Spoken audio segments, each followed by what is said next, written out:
Hey guys, in this video we're going to go over how to set up buckets in Ally Bank. It's very easy. So first you need to actually log in and go to your savings account.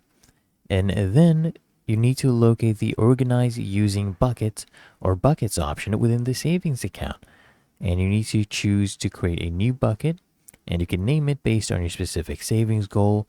For example, a vacation or an emergency fund, whatever you are planning to save for. And of course, you need to set a goal to determine the target amount. Okay, so we have the name, the target amount. So, for example, home target amount will be 500, target date, and then you just come here, click on a set a goal. Okay, that's all you have to do.